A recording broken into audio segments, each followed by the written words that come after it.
Selamat datang kembali di channel Indra Giri Film, channel yang menceritakan sebuah alur film secara suka-suka. Di video kali ini, saya akan menceritakan sebuah alur film yang berjudul Abduction yang dirilis pada tahun 2011 silam. Sebelum lanjut alur ceritanya, jangan lupa subscribe dahulu channel ini untuk mendapatkan notifikasi video yang baru. Bagi yang sudah subscribe, saya ucapkan terima kasih.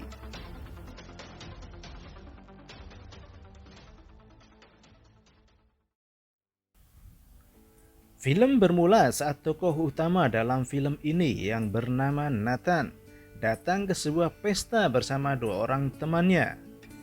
Di pesta tersebut, Nathan bertemu dengan gadis cantik pujaannya yang masih satu sekolah. Gadis itu bernama Karen. Namun Karen datang bersama pasangannya. Di pesta tersebut, Nathan minum minuman keras hingga dia mabuk dan tertidur sampai pagi hari.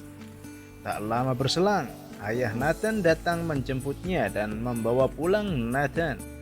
Sesampainya di rumah, Nathan diajak sang ayah untuk berlatih bela diri untuk melampiaskan kekesalannya pada Nathan karena mabuk-mabukan. Hingga Nathan diajar terus-terusan oleh sang ayah. Di hari selanjutnya, Nathan pergi ke psikiatris untuk menceritakan keresahannya karena dia merasa seperti bukan dirinya sendiri. Setelah dari psikiatris, Nathan pergi ke sekolah dan di dalam kelas dia mendapat tugas kelompok yang kebetulan berpasangan dengan Karen. Tugas sekolah tersebut adalah mencari sebuah fenomena sosial di sebuah website. Sore harinya, Karen datang ke rumah Nathan untuk mempelajari sebuah situs pencarian orang hilang. Sampai akhirnya Karen menemukan sebuah foto anak kecil yang mirip dengan Nathan, yang membuat Nathan menjadi penasaran. Hingga malam harinya, Nathan pergi ke tempat Karen untuk memastikan bahwa foto anak kecil tersebut adalah dirinya, dengan membawa kaos yang sama persis dengan miliknya waktu dia kecil. Merasa penasaran, Nathan mencoba menghubungi situs pencarian orang hilang tersebut. Tanpa diduga, yang menjawab adalah seorang penjahat yang sedang mencari keberadaan Nathan. Sesampainya di rumah, Nathan minta penjelasan pada sang ibu yang bernama Mara. Apakah foto itu adalah Nathan waktu kecil dan dia bukanlah orang tua kandungnya? Akhirnya Mara mengakui bahwa dia bukanlah orang tua kandung Nathan. Ketika Mara menangis, tiba-tiba datang dua orang yang menyamar sebagai polisi. Namun Mara mengetahui kalau mereka bukanlah polisi, dan terjadilah perkelahian antara mereka. Tanpa diduga, Karen datang ke rumah Nathan saat terjadi kekacauan tersebut. Merasa ada suara kegaduhan, Nathan dan sang ayah merasa curiga dan mereka bergegas menuju ke TKP. Namun sayang, Mara tertembak tepat di depan Nathan dan Karen. Mengetahui hal tersebut, Nathan segera melarikan diri hingga sang ayah datang dan bertarung melawan penjahat sendirian.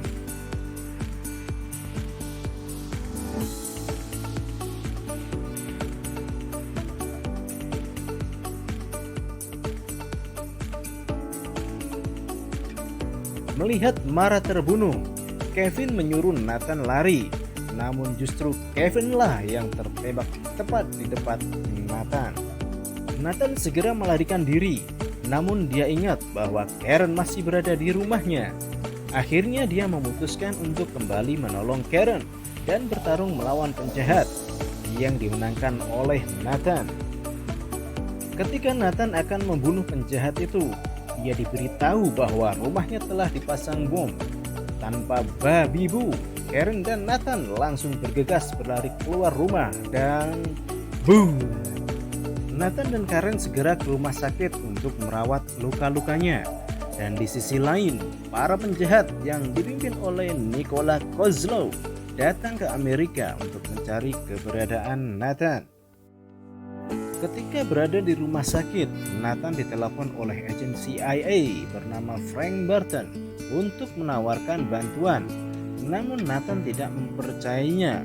dan ternyata percakapan mereka telah disadap oleh Kozlow. Mengetahui keberadaan Nathan, CIA dan Kozlow segera pergi ke rumah sakit di mana Nathan dan Karen berada. Namun sebelum mereka tiba, datanglah sang psikiatris yang bernama Dr. Bennett memberitahu Nathan yang ternyata dia adalah seorang agent juga.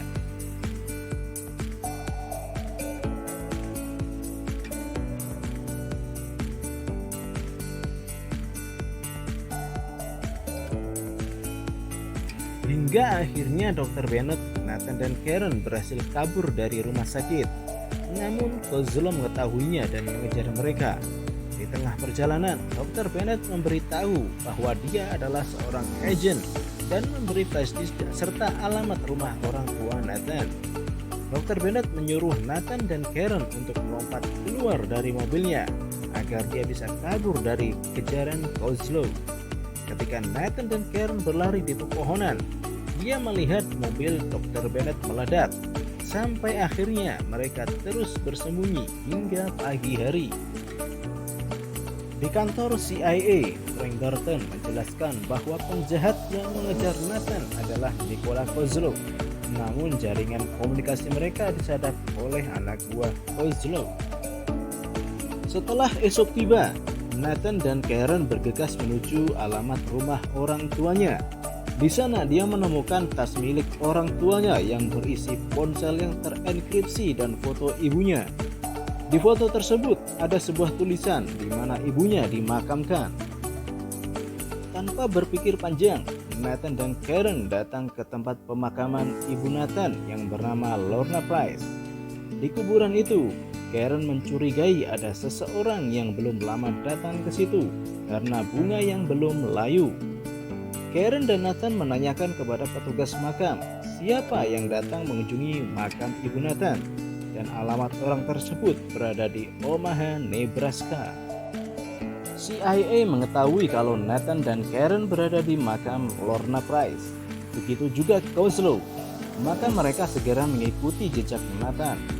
Kebetulan salah satu anak buah Kozlow berada dekat dengan lokasi Nathan. Dia diperintahkan untuk mengikuti Nathan yang berada di stasiun kereta menemui temannya. Di situ, Nathan telah dibelikan tiket kereta untuk pergi ke Omaha, Nebraska. Di dalam kereta, Karen dibekap dan diikat oleh anak buah Kozlow. Curiga, Karen lama belum kembali. Nathan pergi mencarinya, hingga akhirnya dia bertemu dengan anak buah Kozlow dan berkelahi yang dimenangkan oleh Nathan.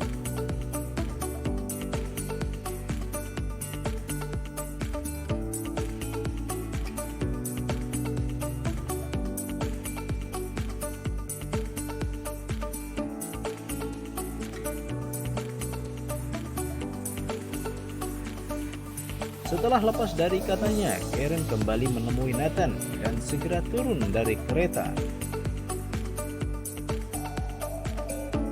Di tengah perjalanan, mereka bertemu Frank Burton dan mereka pun mau dibawa oleh Frank di sebuah tempat makan yang dijaga ketat. Namun Kozlow dan anak buahnya menyergap mereka dan menembakinya.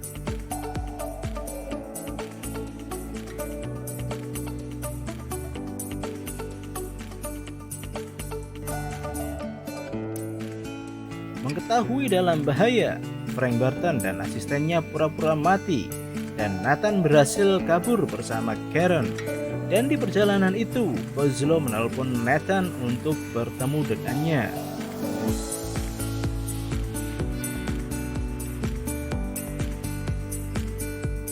Setelah kejadian itu, markas Kozlow, tempat untuk menyadap komunikasi CIA, digerebek dan anak buah Kozlow semuanya ditembak mati. Nathan bersama temannya mengatur strategi untuk bertemu dengan Kozlow, dan mereka menyepakati bertemu di tempat keramaian, yaitu di pertandingan bisbol.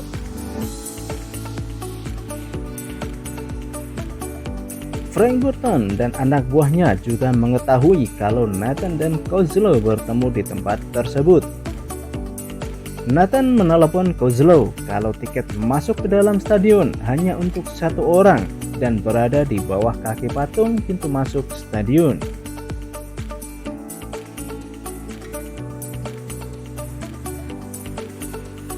Kozlov pun masuk dan bertemu Nathan di dalam stadion. Kozlov menceritakan bahwa dialah yang membunuh ibunya, yaitu Lorna Price.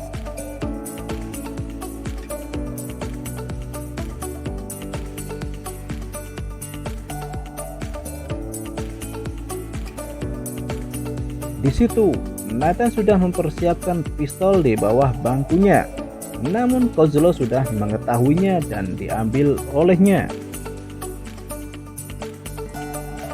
Nathan kabur dan lari dari Kozlov hingga Nathan ditelepon oleh orang misterius untuk keluar dari stadion dan berlari ke tempat terbuka.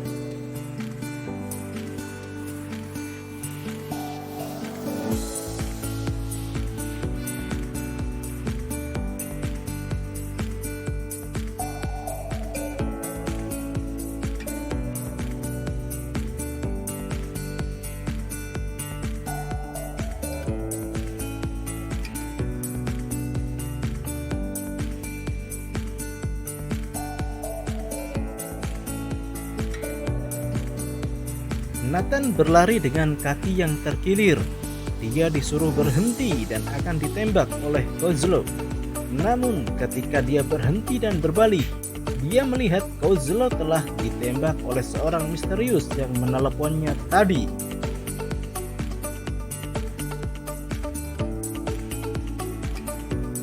Nathan dibawa oleh Frank Burton, namun dia dihalangi oleh atasannya karena Frank juga ikut terlibat.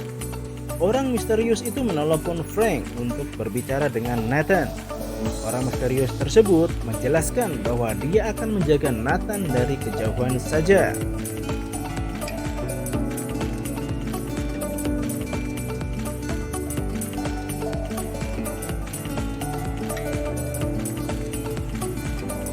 Karen pun menghampiri Nathan dan tanpa diduga Dr. Bennett masih hidup dan bertemu dengan mereka.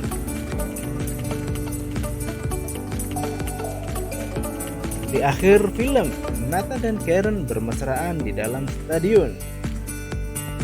Film pun selesai. Terima kasih telah menonton video ini. Sekali lagi, jangan lupa like, komen, dan subscribe. Semoga kalian sehat dan mendapat rezeki yang berlimpah hari ini. See you and bye-bye.